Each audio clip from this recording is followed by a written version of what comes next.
ओम शांति। राजयोग meditation परिचय।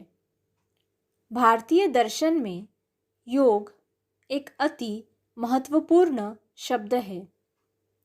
कुछ लोग शीर्षासन, शलभासन, चक्रासन, मयूरासन आदि शारीरिक आसनों को ही योग समझते हैं, लेकिन यह सब योग नहीं है। कुछ लोग प्राणायाम को ही योग समझते हैं, लेकिन यह भी योग नहीं है। प्राणायाम यह श्वास का व्यायाम है। इन आसनों से और प्राणायाम से शारीरिक स्वास्थ्य प्राप्त होता है और योग करने में सहायता होती है, लेकिन यह सब योग नहीं है। योग इस शब्द की उत्पत्ति संस्कृत के युज इस शब्द से हुई है, जिसका अर्थ है जोड़ना, याद करना या स्मरण करना। गीता के 8वें अध्याय के 14वें श्लोक में स्वयं भगवान ने कहा है कि जो भगवान को अनन्य भाव से याद करता है वही योगी है और भगवान उसे सहज ही प्राप्त हो जाते हैं। अर्थात योग यह कोई शारीरिक आसन नहीं बल्कि बुद्धि योग है। गीता के हर अध्याय के अंत में पुष्पिका में गीता के लिए योग शास्त्रे शब्द का प्रयोग किया हुआ है और हर अध्याय के नाम के साथ योग शब्द का प्रयोग किया है, जैसे कि विभूति योग, भक्ति योग आदि। इससे यह स्पष्ट है कि गीता मुख्य रूप से एक योग शास्त्र ही है। गीता के बारे में योग के बारे में गीता कहती है, योगः भवति दुख निवारक, अर्थात योग दुख निवारण का शास्त्र है। गीता में भगवान ने कहा है, योगः मनः प्रशमनोपायः, जिसका अर्थ है योग यह मन की चंचलता, दुख, ईर्ष्या, क्रोध एवं मानसिक तनाव को शमन करने का उपाय है। गीता में भगवान के महावाक्य है, योगः समत्वम उच्यते, अर्थात योग माना स्थिरता में रहना। जीवन में आने वाले कार्य व्यवहार में समभाव और स्तुति, निंदा, मान अपमान, सुख दुख, सर्दी गर्मी आदि में समभाव धारण करना ही योग है।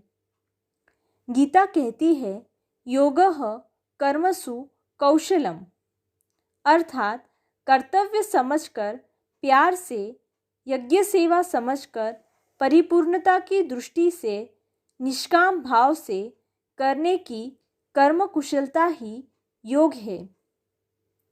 गीता में कहा है, योगस्तु दर्शनाय न तु प्रदर्शनाय, अर्थात योग आत्मदर्शन के लिए और परमात्मा साक्षात्कार के लिए है, न कि प्रदर्शन के लिए। गीता के 9वें अध्याय के 2 श्लोक में भगवान कहते हैं कि यह ज्ञान सब विद्याओं का राजा, अति पवित्र, अति उत्तम है। सभी योगों के राजा को राजयोग कहते हैं। राजयोग का अर्थ है आंतरिक प्रकाश अर्थात आत्मा का परम प्रकाश अर्थात परमात्मा के साथ संवाद। सरल भाषा में राजयोग का अर्थ है खुद को आत्मा समझ परमात्मा को याद करना। राजयोग मेडिटेशन यह स्व अनुभूति और परमात्मा अनुभूति की एक व्यवहारिक पद्धति है जो हमें स्वयं और परमात्मा के प्रति स्पष्ट आध्यात्मिक समझ दे के जीवन के प्रति नए दृष्टिकोण और प्रतिक्रिया बनाना सिखाती है।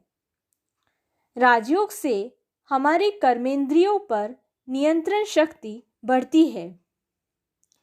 मनुष्य अपने मन और उसमें चलने वाले संकल्पों पर नियंत्रण पा सकता है। राजयोग से स्वप्रबंधन की शक्ति बढ़ती है। राजयोग की तुलना हम बैटरी की चार्जिंग के साथ कर सकते हैं। जिस प्रकार किसी मोबाइल की बैटरी को चार्ज करने पर उसे उपयोग में लाया जा सकता है, उसी प्रकार राजयोग से आत्मा रूपी बैटरी को चार्ज कर शरीर द्वारा कुशलतापूर्वक कर्म किए जा सकते हैं। योग करने वालों को आत्मा, योग स्वीकार करने वाले को परमात्मा कहते हैं। आत्मा परमात्मा को मन बुद्धि से निरंतर याद करने के कार्य को योग कहते हैं। योगस्थः कुरु कर्माणि, अर्थात कर्म करते भी योग के साथ कर्म करना है। राजयोग मेडिटेशन का अभ्यास कौन कर सकते हैं? विश्व की कोई भी व्यक्ति राजयोग का अभ्यास कर सकती है। इसके लिए लिंग, उम्र, जाति, धर्म, देश, भाषा, शिक्षण, व्यवसाय, सामाजिक स्थिति, आर्थिक स्थिति, इन सब का कोई भी बंधन नहीं है। मनुष्य सिर्फ अपने अंतर्मन की आवाज़ सुन ले, यही एक बात निर्णय के लिए काफ़ी है। राजयोग मेडिटेशन संबंधित मार्गदर्शन एवं अधिक जानकारी प्रजापिता ब्रह्मा कुमारी ईश्वरीय विश्वविद्यालय के नज़दीकी सेवा केंद्र से प्राप्त कर सकते हैं। ओम शांति।